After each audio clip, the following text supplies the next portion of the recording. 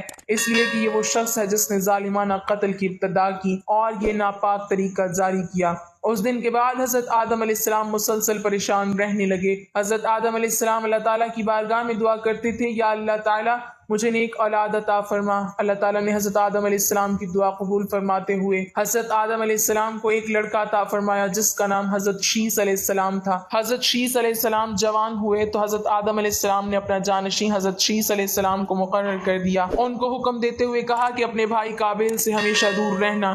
جب حضرت آدم علیہ السلام کا وصال ہوا تو اللہ تعالیٰ کی طرف سے بے شمار فرشتے زمین پر نازل ہوئے، انہوں نے حضرت شیس علیہ السلام کو اپنے باپ کو دفن کرنے کا طریقہ بتایا۔ اس کے بعد حضرت حوا کا بھی وصال ہو گیا۔ اس کے بعد زنا کی شروعات ہوئی۔ اس کے بعد ایک وادی میں قابیل اور اس کی اولاد رہنے لگی۔ شیطان ایک آدمی کی شکل میں ان کے پاس آتا۔ شیطان نے ان دونوں کو عیش و عشرت میں لگا دیا۔ شیطان نے ان کو ایسے ایسے کپڑے اور گانے بجانے کے طریقے سکھائے کہ وہ کبھی بھی ان کو نہ بھول سکے۔ انہوں نے ایک دن میلے کے لیے مقرر کیا جس پر وہ برہنہ عورتیں اور مرد اکٹھے شرکت کرتے۔ اس میلے پر طرح طرح کے گانے اور موسیقی کی آوازیں آتی تھیں۔ اس طرح جو شخص مومن تھا ان کو بھی یہ آوازیں سنائی دیتی تھیں۔ ایک دن ایک مومن کے دل میں خیال آیا کہ میں یہ سب کچھ قریب سے دیکھنا چاہتا ہوں۔ ایک دن وہ مومن اپنے ساتھیوں سے چوری وہاں سے نکلا اور قابیل کے لوگوں کے پاس آ گیا۔ اس نے دیکھا کہ قابیل کی اولاد بے حیائی اور فضول کاموں میں لگی ہوئی تھی۔ اس شخص نے وہاں جا کر دیکھا تو وہ عورتیں بہت ہی خوبصورت اور حسین تھیں۔ اس حوالے سے روایت میں آتا ہے کہ حضرت شیس اور ان کے ساتھی بہت ہی حسین و جمیل نوجوان تھے۔ ان کی نسبت ان کی عورتیں زیادہ پیاری نہ تھیں۔ قابیل کی اولاد میں لڑکیاں تو بہت ہی پیاری تھی لیکن ان کی نسبت مرد زیادہ حسین و جمیل نہ تھے۔ وہ شخص قابیل کی اولاد اور عورتوں سے بہت ہی متاثر ہوا۔ اس کے بعد وہ واپس آ گیا۔ اس نے مومنین کو بھی ان کی عورتوں کے بارے میں بتایا۔ ان میں سے جو کمزور ایمان والے تھے وہ قابیل کی اولاد کی طرف ہجرت کرنے لگ گئے۔ کافی حد تک مومن لوگ بھی قابیل کے فتنے میں داخل ہوتے گئے اور فضول کاموں میں شامل ہوتے جا رہے تھے۔ اس طرح وہ ایک دوسرے کی طرف مائل ہوتے گئے جہاں سے زنا جیسے کبیرہ گناہ نے جنم لیا۔ روایات میں آتا ہے کہ حضرت شیس علیہ السلام کے ساتھ رہنے والے ساتھیوں کی تعداد بہت ہی کم رہ گئی تھی، جو کہ قابیل کا گروہ کافی مضبوط اور طاقتور ہو چکا تھا۔ وہ حضرت شیس اور ان کے ساتھیوں کو تنگ کرتے رہتے تھے، ان کو طرح طرح کی تکلیفیں دیا کرتے تھے۔ حضرت آدم علیہ السلام نے وفات کے وقت حضرت شیس علیہ السلام کو نصیحت کی تھی، اے میرے جانشین میرے بعد تقوی اختیار کرنا اور اپنی نسل کو قابیل سے پاک رکھنا۔ ایسا ہی ہوا۔